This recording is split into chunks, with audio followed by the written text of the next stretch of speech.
Bom dia, todo mundo. Um prazer receber vocês. Vocês são incríveis, sabia? Eu e a Carol dá oi para todo mundo também.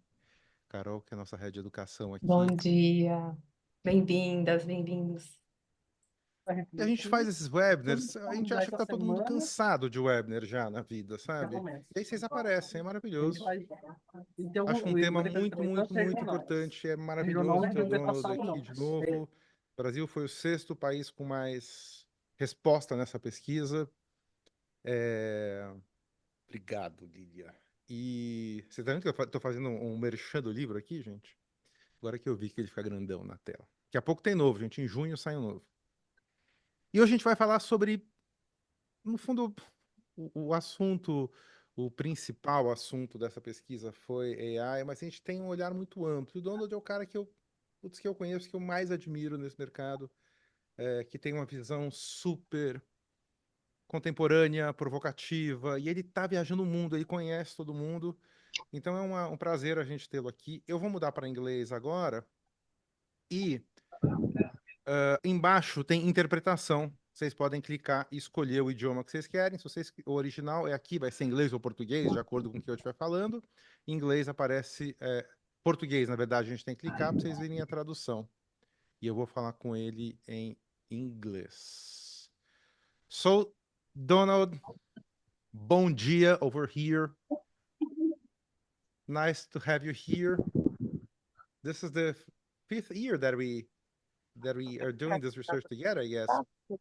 Yeah, it is. Thank you for everything that Novi has brought to the survey. It's always good to be with you, Conrado. It's always fascinating to look at the Brazilian results because they're always very different from everybody else. So, without further ado, please. Actually, do you have Brazil on the map? This is always my most important question. On the globe behind you, is Brazil there? This is kind of a tradition. That's it. That's great. So we have Brazil. So it's all set. You know where Brazil is. Actually, this is a test. And since you know where Brazil is, you're able to talk about this amazing audience. We have more than 60 people here and growing. Fabulous. So please, the stage is yours. Thank you so much, Conrado. Great to be here. Great to be with everybody once again. Thank you so much for joining. There's quite a lot to get through. I've got quite a lot of content. I'm going to jump in and start presenting the results of the survey for this year. I also want to make space for time for Conrado and everybody else to chat and give your thoughts.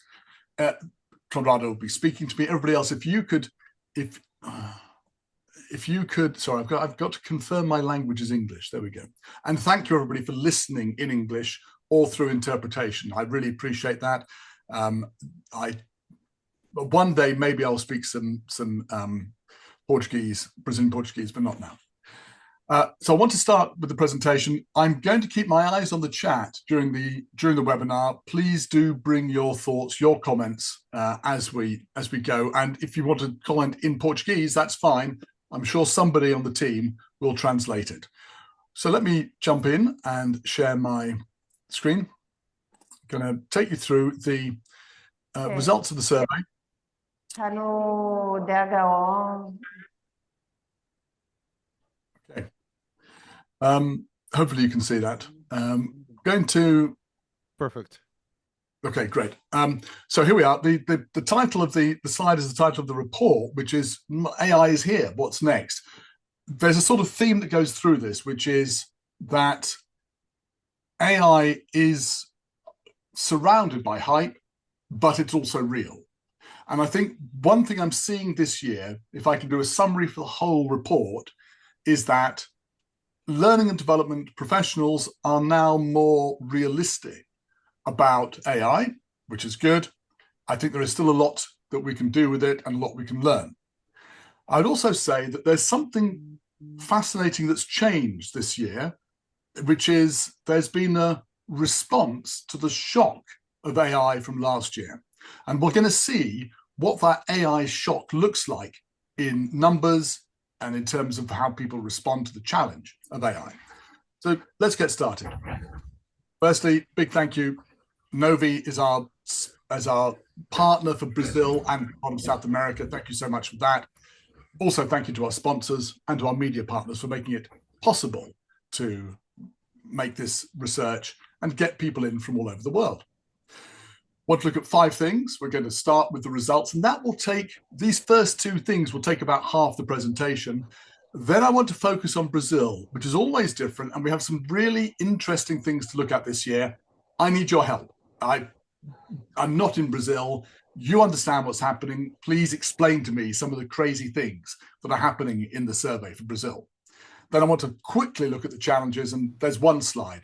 And I should say also, at the end of this, the slides are available from Novi to send out, and they also have the report, which they will send out to you. So don't worry about taking notes. You're welcome to, but everything will be available. And also you can link in with me at the end.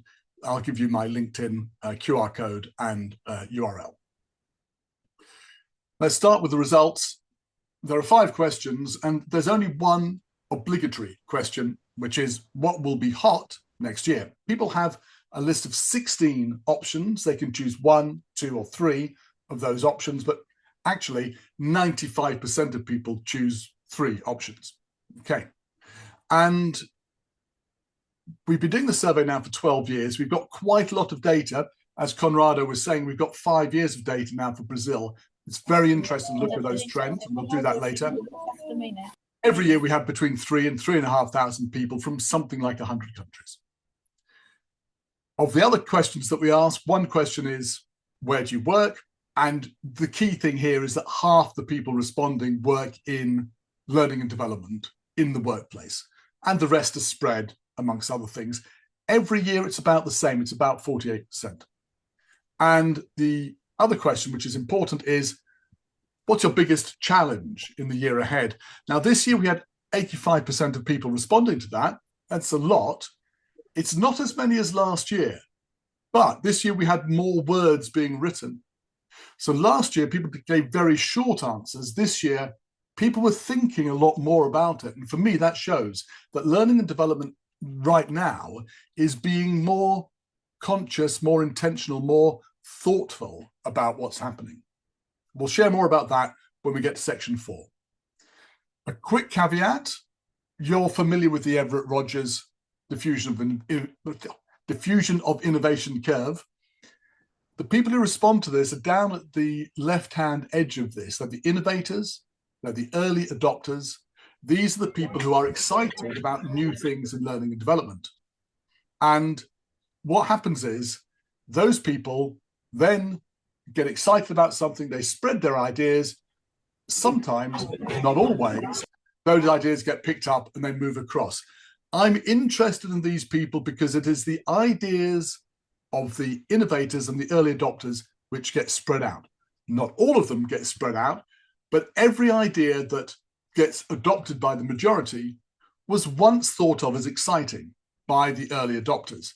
And so each year I'm trying to figure what is it from this year that's going to be big in 3 or 4 years' time.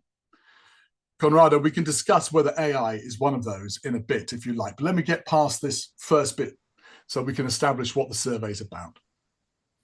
As I said, I give a list of 16 options that people can choose from. They can choose 1, 2, or 3. Almost everybody chooses 3. This year, for the first time, I did not change the list. Last year, there was an explosion of interest in AI. And that was great. But it meant that I didn't want to change anything this year. I wanted to keep everything the same so that I could see what had altered when only time was the variable. So it wasn't that the choices were different, the same this year as last year. How did that affect people's voting? Let's see what the results are. All right, here's the result for the whole world. It's 3,300 people from 100 countries. And you can see a few things on here. You can see that we've got, obviously, the ranking on the table. We've got the option itself. In brackets afterwards, that is the position that it was in last year. This is the percentage of the total votes that this got, not the number of people voting for it, the percentage of the total votes. Each person has 3 votes. And you can see here an arrow if it went up or down from last year. If the arrow's got a circle around it, it's a big increase, up or down. All right, let me show you what I think are the three big takeaways from this year. Firstly, artificial intelligence is dominating this table. Last year, it got 21.5% of the vote. And up to that point, the biggest vote anything had ever got was 13%. So it's a huge change. This year, it's even higher than last year. So it's something everybody's thinking about. All right, we're not going to spend too much time on AI, but of course, we'll talk about it. Second point is that look at these numbers here, 1, 2, 3, 4, 5. These options at the top are all to do with data and skills, and they are in the same positions as they were last year. Now, there have been some big movements downwards, but data and skills are still dominating learning and development's thinking. But for me, it's number 3, actually, the third takeaway that has really made me think. When we look at the table, we can see that there are 3 arrows apart from AI on the table. These 3 arrows belong to these 3 options: consulting with the business, showing value, and performance support. And these 3 things are very closely related on the survey, and they behave in a predictable way that's not like the rest of the survey. They are the 3 things that have jumped back this year when everything else, look at all those red arrows, everything else has gone downwards. I'm going to explore value in section 2 in quite a lot of detail. One thing that's very important is that over time, options, they trend downwards like this. It starts as something exciting, it ends as something that is normal. So mobile delivery was our number 1 in 2014. Mobile delivery is no longer on the survey because it is so normal. Other things happen. So virtual reality starts as exciting, ends up as a niche product, being very well used, and so on. There are always reasons, but things almost always trend downwards. AI started here, went up and came down, and I thought that's it. AI is going to keep going downwards. And then, of course, it completely broke all the records. Now, at this stage, we might say, and Conrado, you might say, Donald, this is it. We are in the middle of a hype cycle. We are at peak hype around AI. Let me just show you a couple of things that make me think we may be turning the corner on AI hype, and then let's talk about it.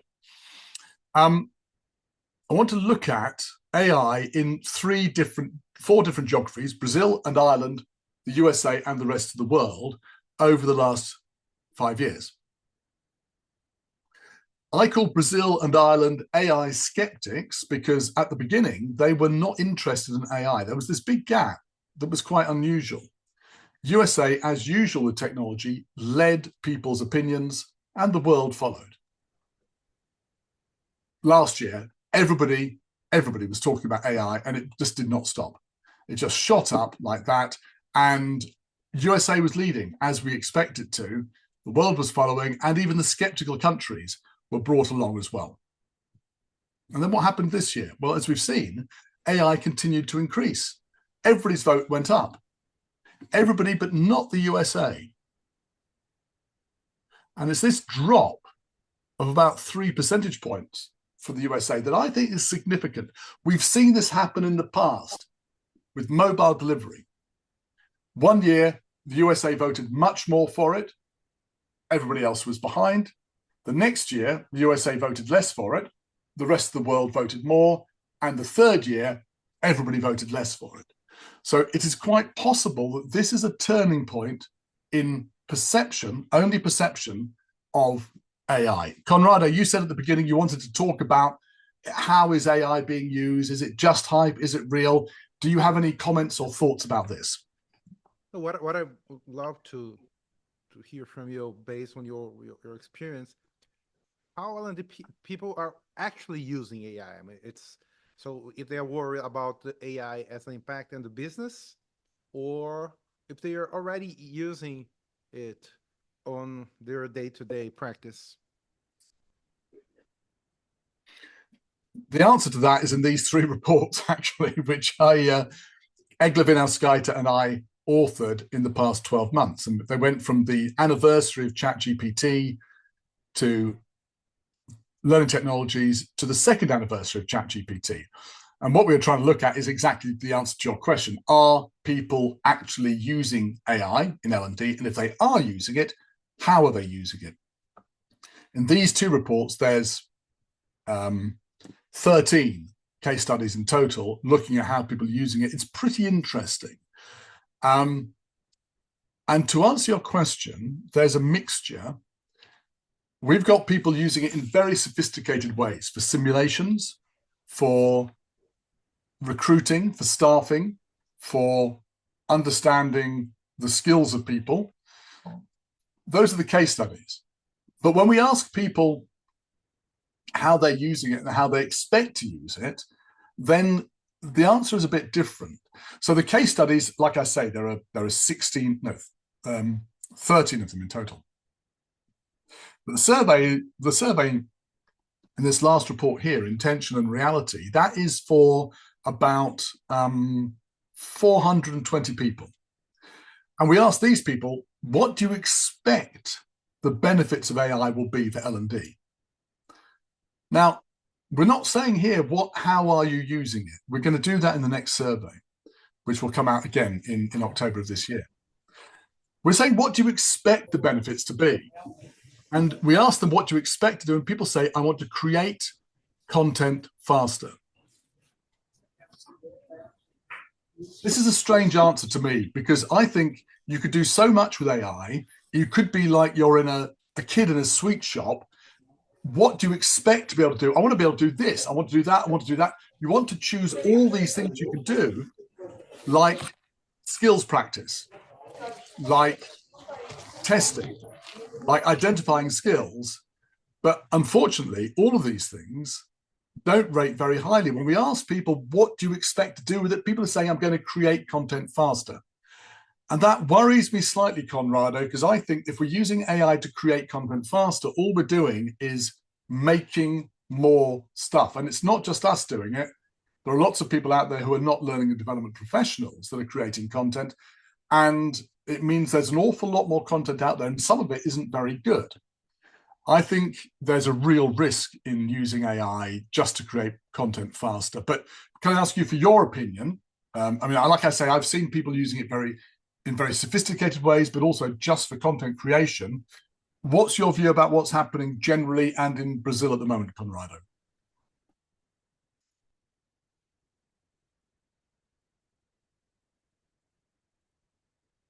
Don't know if okay. Not hearing anything from Conrado, so I'm going to carry on. Sorry. Yeah. Yeah. So the thing is, what we're seeing here is a crisis of engagement. So people are not consuming content, LXP, LMS, even the old traditional platforms. I'm seeing people just struggling to navigate on the excess of content. So definitely, more content I don't think is the best way. And on the other hand, I'm not seeing here in Brazil this usage like the skill practice or creating scenarios very suited to the specific type of performance you want. I think this would be a better way of using it. And also on the third here, I think we are doing something interesting, and which I think is good, is using data for better decisions over there. Yeah. But I'm sure I don't think that this is the best use.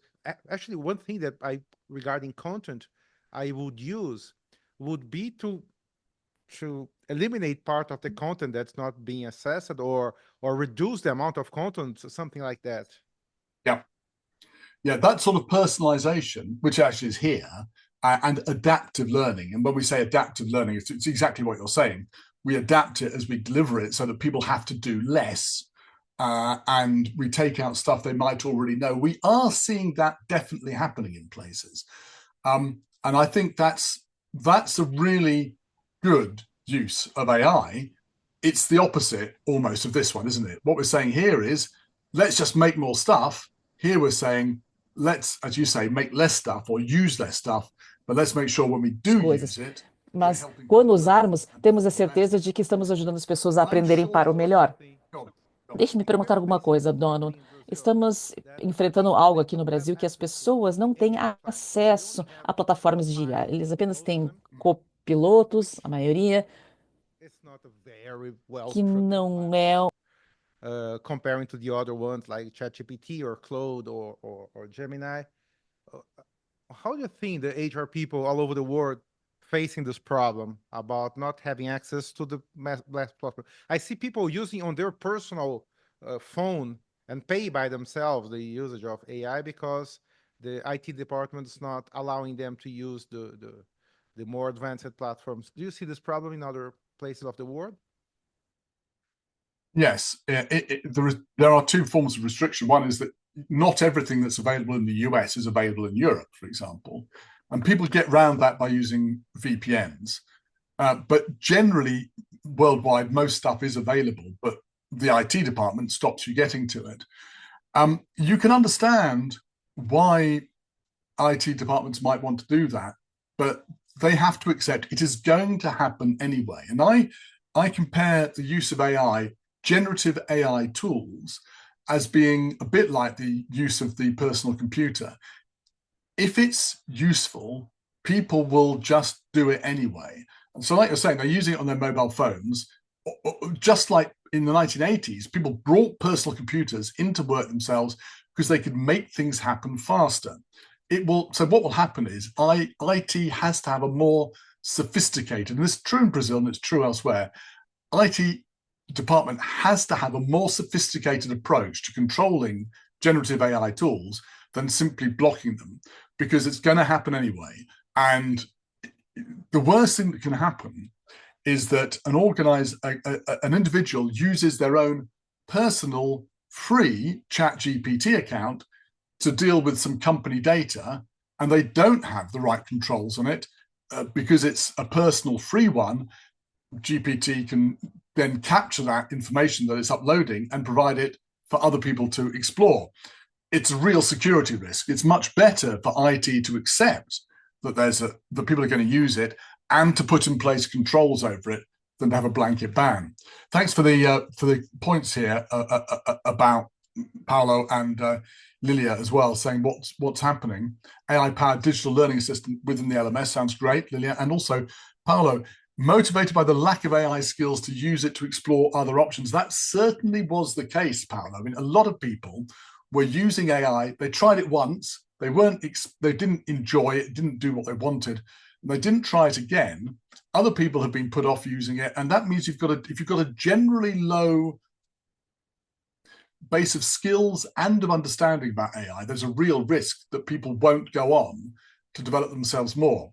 But the research that Egla Vinauskaite and I have done suggests that there are three key factors towards a proper AI adoption in the workplace. One factor is that the company and departments are ready for it. Another factor is that the department, the learning and development or HR department, is led well and is open to using AI well. But the third factor is you've got to have the basics. You've got to be able to do things. So Paolo's point about the lack of AI skills is pretty fundamental. We have to have those skills, otherwise nothing will progress. I'm going to move on now to this point about value. I want to make sure that we can cover everything, and particularly that stuff about Brazil that I need your input on. Value we saw earlier on the table has jumped back. We've got these three things, which, as I say, are all associated, and I'll show that to you in a minute, but they're all associated. They've come up the table when all the other things have gone down. These arrows don't tell you how much something has risen or fallen on the table. There's a different view for that. So here, we're looking at the changes in votes for these options between years. At the bottom, you've got these ones which are losing votes, and they've got this half a Christmas tree shape. So you'd expect that to be continued upwards so that the top pattern would be like the bottom pattern, that gradual slope, but it's not. The top pattern is very different. You've got personalization has jumped forward a little bit, and then suddenly there are four things on the top that have all jumped forward by at least 1%. Now, one of these is artificial intelligence, and the other ones are our value trio: showing value, consulting with the business, performance support. This value trio, these three things that are so associated, what are people doing here? What they're saying is, okay, I know AI is important, but I also think that these other things are important too. I'm going to forget everything else. I'm not voting for it. I am voting up here. This is a very unusual shape, and it shows real intention by the people voting. Helena, no, these are the worldwide data. Very good point. Thank you for raising that, Helena. I'm going to show the Brazilian data in a minute, and that is different. That's different. You guys are just different. We're going to get there quickly. Let me talk you through what's happened historically with value, and then let's look at what that looks like from the point of view of Brazil. Thank you for the question. Here's the vertical about the score. Here are the years. I start from 2016 because that's when we started having 16 options on the table. At the beginning, things look like they're going to head downwards like every other option. Then for 5 years, we had a period when things were very predictable. These three options did not go up and down, unlike anything else on the table. This is really unusual. And these three things about value all stay in the middle. In fact, there's a very slight upward trend there. Last year, bang, everyone's thinking about AI. Nobody votes for these things. And then this year, bang, they bounce back again. And I call this predictability, shock, and recovery. The shock is caused by AI, and the recovery is a recovery from AI. That's on the world stage. But here's the weird thing. As soon as I saw this pattern for these three, I thought, well, is there anything similar to that in different countries? Predictability, shock, and recovery. And the answer, yes, there is. If a country has supported one option in the past a lot, then it has done the same thing. And we have 16 key countries, and I found this to be true for half of them. So it's a pretty strong story. So in the Netherlands, they've always supported performance support. It has declined over the years, but bang, this year it came back. Ireland has always supported coaching and mentoring. It's been going down. This year it came back. The UK has been supporting showing value. It was actually increasing. It took a shock. It went back. So this idea, this V shape of shock and recovery, I could show you another 4 countries this is true for, is extraordinary. We haven't seen it before, and it's always for something that seems to be very close to the hearts of these countries, something they voted for a lot in the past. And we're going to come back to that when we look at Brazil, because this has happened in Brazil as well. But I'm going to ask you, well, I'm going to show you in Brazil, which option recovered well and which option did not recover well in Brazil. So let's focus on Brazil. This is a photograph I took. Normally, you have a photograph of Sao Paulo or some Rio de Janeiro, and it's always the same sort of photographs. I thought I would choose a different photograph this year. Eric Cooper produced the photograph. Thank you very much, Eric. Thank you very much for getting such a great turnout from Brazil, Novi. 185 people, all of them let us know where they're working, and you can see that it's very close to the overall results. Half the people working in workplace learning and development. That means we can compare the answers for Brazil and the world quite well.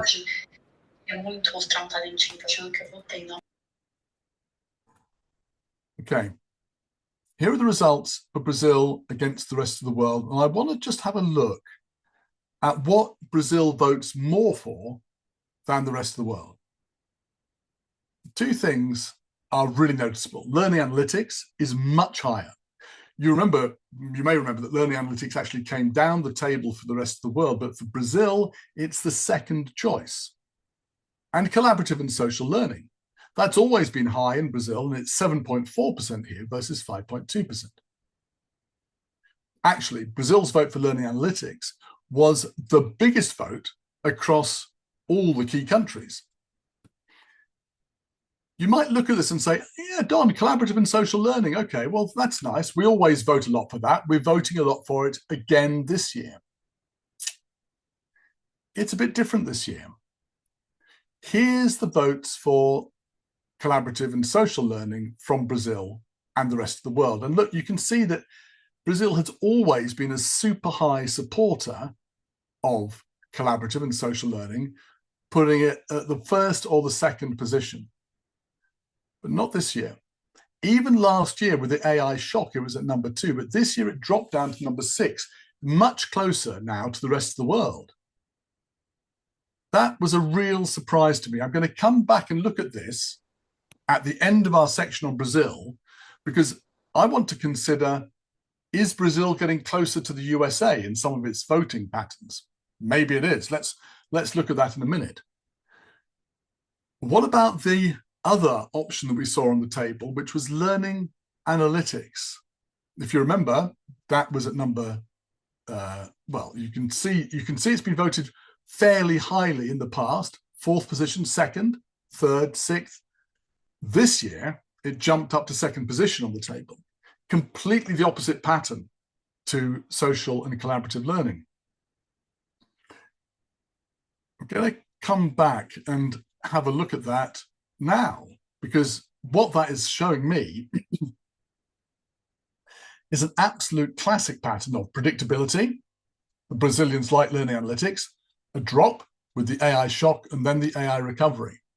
Now, I've always looked at the votes from Brazil for the past 4 years and said, Brazil is all about the collaboration and the social learning. But actually, if we go back to my previous point, that the AI recovery comes where countries feel very strongly about something, performance support for the Netherlands, value for the UK, coaching for Ireland. Here, it seems that learning analytics is the thing that Brazil is really interested in and decides to vote for. So my question to you, and I'm going to take a sip of water now because my throat's a bit dry. I'd love to see your answers in the chat. And the key countries, Danny, I'm going to write the key countries into the chat in a second.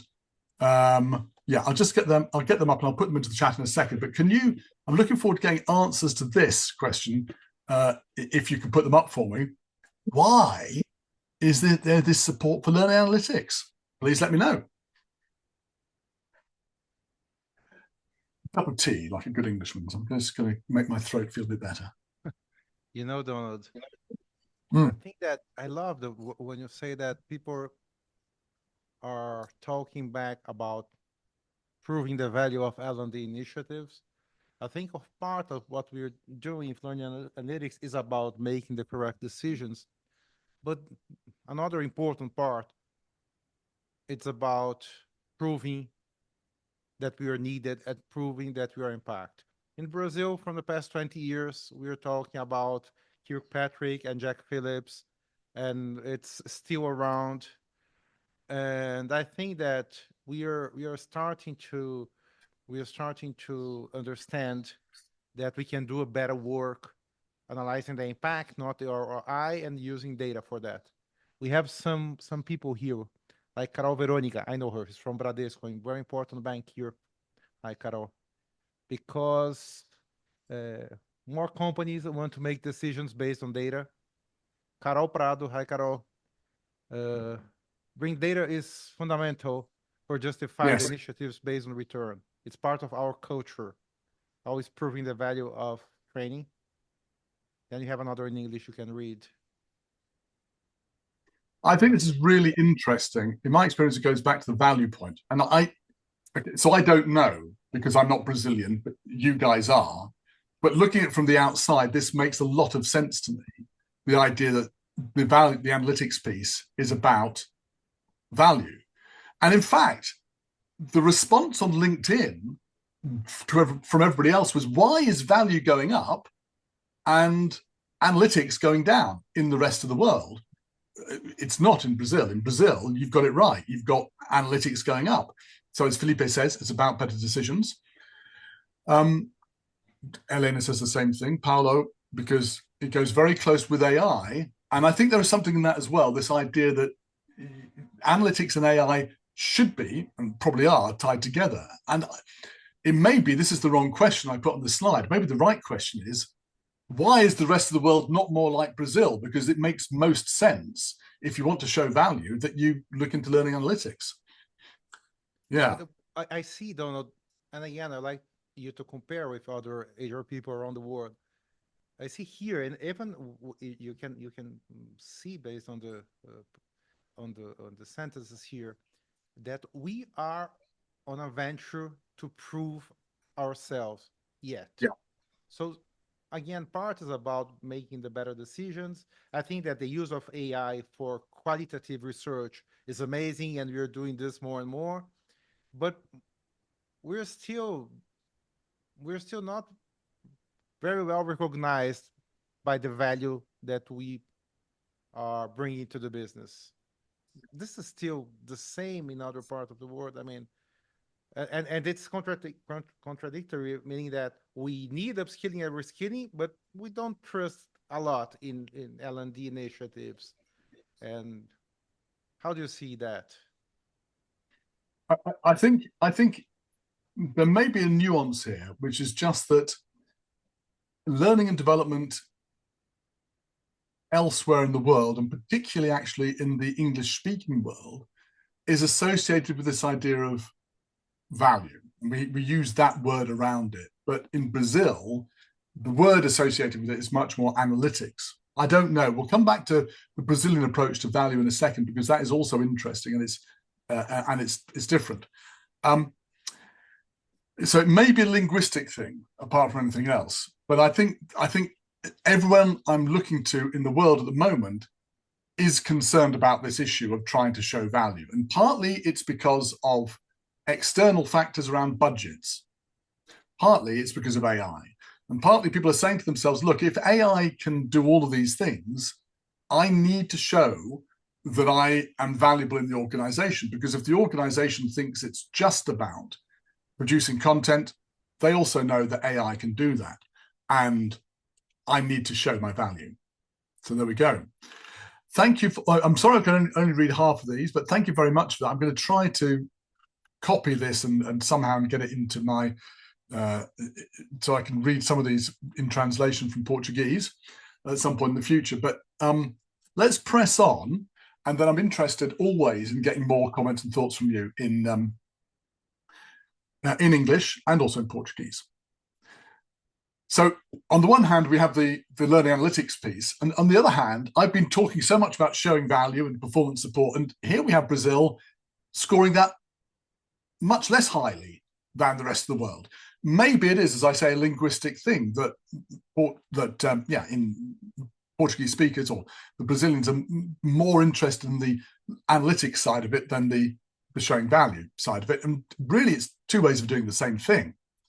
I have, of course, got this idea of so here are those three things. Two of the value trio there, consulting with the business and showing value, and also learning analytics.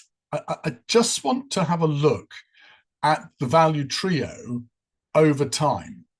So over time, you can see that although Brazil is scoring these things lower than the rest of the world, over time, and this probably supports your point, Conrado, over time, Brazilians have got more and more interested in showing value and consulting with the business.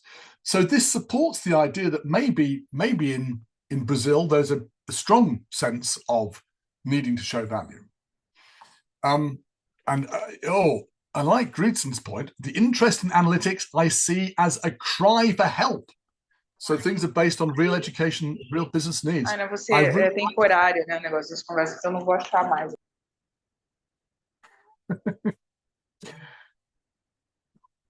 But the trio, it only shows 2 lines of the trio. I'd like to just add the 3rd line of the trio here. This one, I don't understand. So yes, Brazil is interested in showing value. Yes, it's interested in consulting with the business, but performance support just doesn't figure on here. Now, in the rest of the world, they seem to be associated together, as I've shown you. Here, it seems like performance support is seen as being something completely different. And I don't know, I have a sort of, do you have any thoughts, Conrado, anybody in the room, do you have any thoughts about why this is like this? Why is performance support not associated with the other two? Any ideas? I mean, the way I put it to myself is, why is Brazil so different from the rest of the world? Conrado, any thoughts about this one?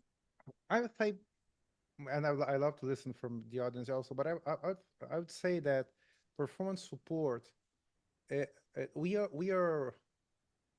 a L&D department that's very event based, meaning that we do events of training, and we do a lot of content on our platforms. And as Carol is saying here, so performance support is usually more associated to the leadership than to the HR team. That's interesting. What type of initiative you believe, so that people can have a picture of it? Do you believe that it's a good performance support initiative that could be led by L&D? Well, I mean, I'd look at, for example, HSBC in the UK. They are using an AI-supported tool to train individuals in customer client support centers.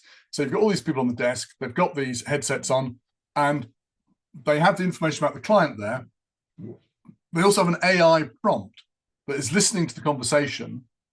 Now, the people have been trained on this beforehand, so they're completely familiar with it, and they get the prompt during the call. Oh, so-and-so said that. Don't forget to say this. Don't say that, and so on.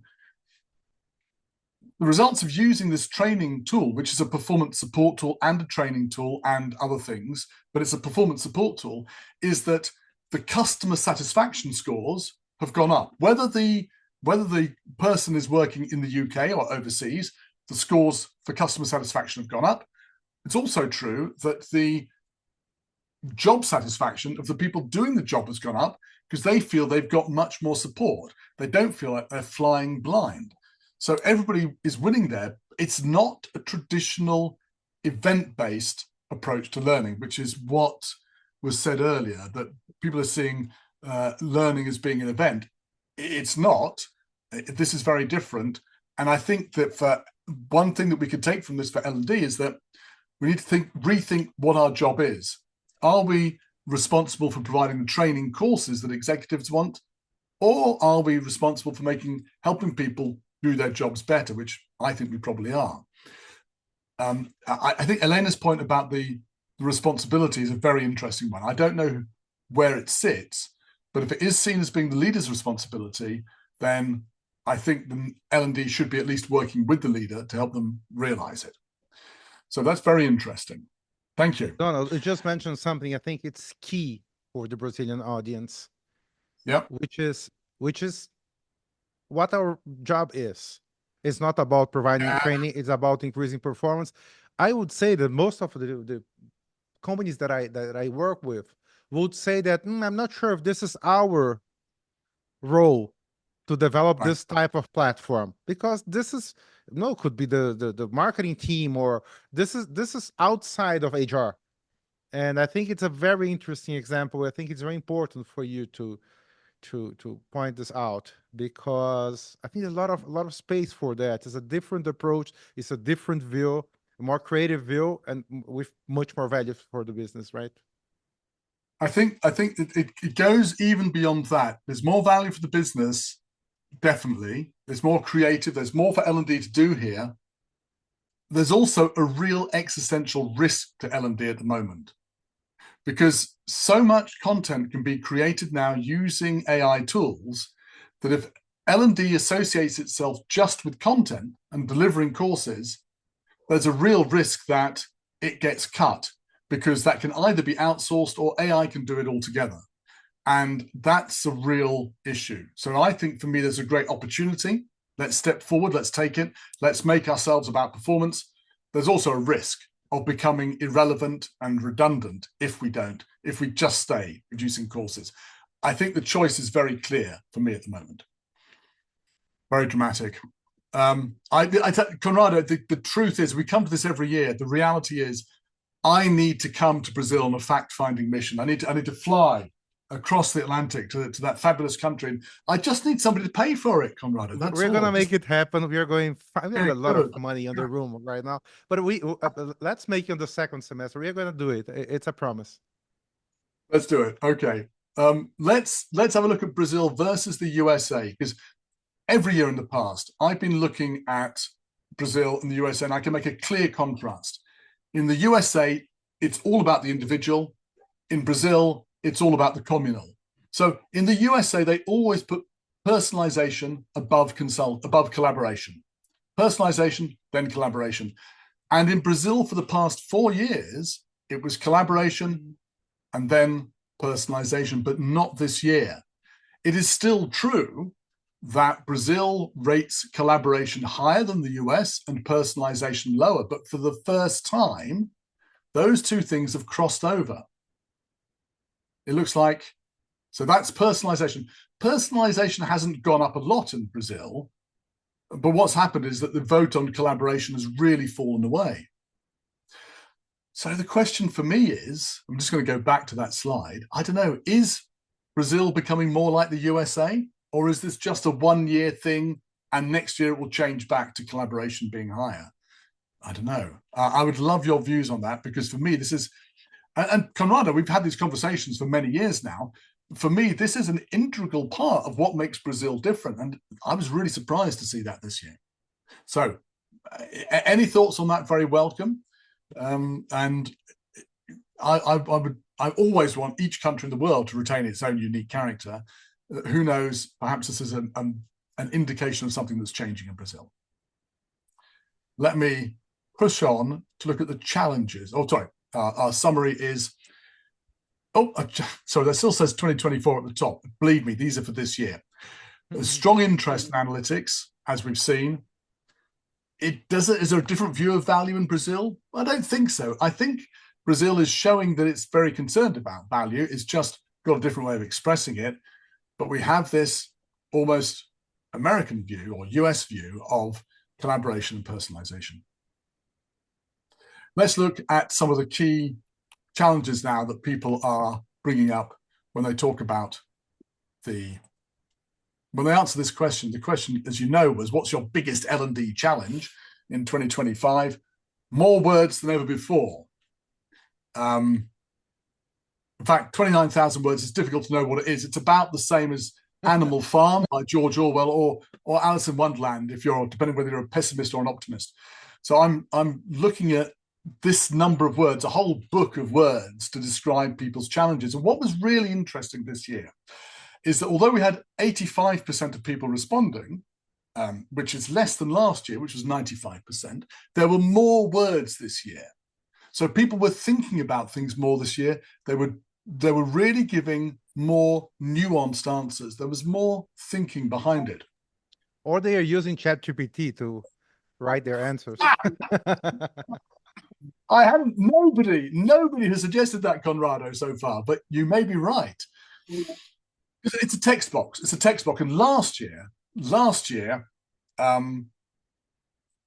people put in 2 letters, AI. They can put in all the letters they want to, but last year, 60 people just put in AI. And that's what 60 AIs look like. And this year, 3 people put in AI.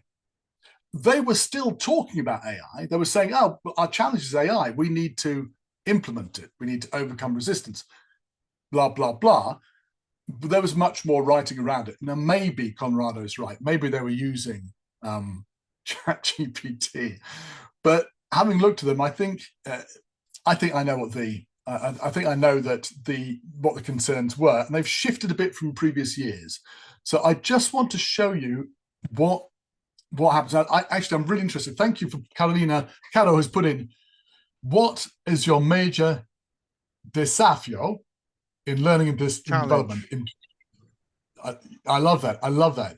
What a great word, desafio. What's your greatest challenge? Desafio. Desafio, sorry. Elena says, create the strategy and the philosophy of learning. Listen, if anybody else wants to share their challenges, I would love to see them. Put them in now. I'm going to have a quick cup of tea. So please answer Caro's question. What's the biggest challenge? And the ones that I can understand, I'll look at. It's because I find it very interesting that the answers to the question, what's hot and what's not, varies a lot from country to country. But the answer to this question, what's your challenge, doesn't seem to vary very much at all. We seem to have the same challenges pretty much every country in the world.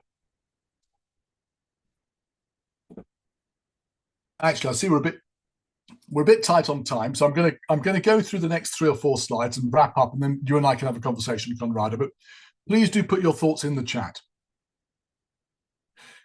I take all those words and all those thoughts and I put them into 9 categories, and then I look at them across time and see how have things changed over time. Measuring learning, Lilia, is a really, really common one. And yeah, Rogerio, engagement, absolutely. Show the value about having a good XP platform to help in all the processes around training and elevate knowledge management. Knowledge management is such a key thing at the moment, Carol, absolutely. And this business of showing the value of the investments you've made, yes, that's something I'm getting again and again, this need of showing value. And I don't know what Carol is saying. You're going to ship on me or do this. Is it about get a strategy for getting more engagement amongst people? I'm trying to read Portuguese here. Obviously I can't do it. And engagement, Juliana is saying, being able to do everything that was promised against budget reductions due to the unstable economic scenario. Yeah.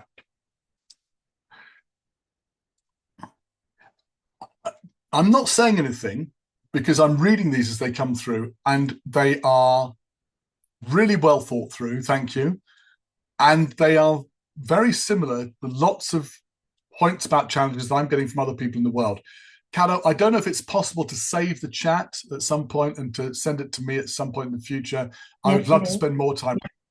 Thank you. Thank you very much. Okay. What I do is I get the answers in and I put them into 9 categories. I'll show you just 3 of these categories, and it may resonate with you. So firstly, the only category of the 9 categories that has increased each year in the 4 years that we've been asking this question is about resources, budget, and workload. And we've seen this again and again. The phrase people always use is, I'm being asked to do more with less. And we've seen it here, budget restrictions, problems, and Greta was saying, being able to do everything that was promised when you've got budget reductions. So that's a really common thing worldwide. The other 2 things I want to share with you is that last year, technical issues went from being just nothing really to being the most important issue, and it's fallen back this year very slightly. And instead of that, what we have is strategy, skills, and talent being the #1 concern. And I think that shows again that learning and development had this AI shock last year, and this year we're getting back to just trying to take care of business. And in particular, that strategy, skills, and talent involves trying to make sure that we are showing value to people higher in the organization. And that's a real issue that people are facing worldwide. I know it's no consolation. You're having difficulty at work and everyone else is having the same difficulty, but perhaps you don't feel so alone in the troubles. Let's wrap up with just one slide of conclusions. So we know AI interest continues, and it appears to be maturing. People are more sensible. They're not just shocked anymore. Value is back, whether you express it in one way or another. And we know in Brazil, analytics was the key thing. The world is full of different views. We saw that many different countries had a different thing they were voting for this year as part of their rebound from AI. The big challenge is really around strategy and delivery and being able to do things according to a budget. I do think we have a great opportunity here in learning and development, but I think, as you were saying earlier, Conrado, it involves changing the way that we think about learning and development. That is your report, but I'm going to hand it over to the team at Novi to make sure that they get the report out to you. But if you want to link with me, please do so, because I am here. I'm in my 60s now, and I have spent my life doing learning and development. My job is to try to help the next generation overcome the challenges now and do as good a job as we can do by being the best learning and development people that we can be. So if you want to follow me, if you've got a problem beyond this, I'm here to serve you. Please contact me and let me know how I can help you. I probably don't have the answer, but I've got a big network, and I probably have somebody who's got some ideas. There we go. Thank you very much, everybody. Conrado, we've got 3 minutes left to solve all the remaining problems of learning and development. And that's very good. Carol, I think you can take the PowerPoint. I have two very brief questions. The first question is, what about skill-based? Was such a hype? So what's your view on the project that are already going on? I think it's still important, but what's your view on skill-based organization and all the work that we've been doing around it? We've got about 1 minute or 2 minutes left, and that's an entire webinar itself, obviously. But very quickly, I think there is a huge potential for skills. I think if we understand them properly, we can help organizations and individuals perform better. At the same time, I have a real concern that organizations, not L&D, but organizations don't understand skills. And I think chief executives see skills very often as being a supply chain for their organization, which it kind of is, but people are not only defined by their skills. People have experiences, understandings, and human abilities which aren't always part of a skills framework. I would say for me, I'm seeing organizations do some really exciting stuff with skills. But the organizations that really get it also treat people as people, not as parts of a larger machine. And for me, that's really important. I don't want to see skills being used as an excuse for making people just become parts of a machine. Great. Regarding learning technologies this year, always a lot of people ask me, so what's going on over there? So what do you think is going to be actually you create everything over there almost. So what's going to be about this year? Obviously, a lot of it is about AI. But as well as that, we have to look at other things. So we've got women in learning, that's very important. We've got a section on sustainability, because you cannot have 5, 8, 10 sessions about AI without asking, what about energy? We've got sessions on mandatory training, because that's so unsexy, but it's so important. And mandatory and compulsory training is the shop window for learning.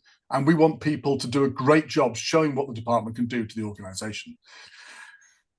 And of course, we have stuff about AI, and we've got keynotes talking about how the world is going to be changing, not just because of AI, but that's one of the big drivers. You know, Conrado, I always have my globe and I have my clock, time and space. And look, my clock says it is 1 o'clock in London. And I have to stop speaking in order to respect everyone's time. I really want to say thank you so much, everybody, for coming along here today and joining in and sharing your ideas and thoughts. It's a real privilege, as always, to hear them. And Conrado, it's always great to be hosted by you. Thank you so much. Thank you a lot. Obrigado, pessoal, por estarem aqui. Em breve a gente vai colocar esse vídeo no YouTube e alguns cortes, e vocês recebem o material. Thank you, Donald. Bye-bye. Bye now. Bye.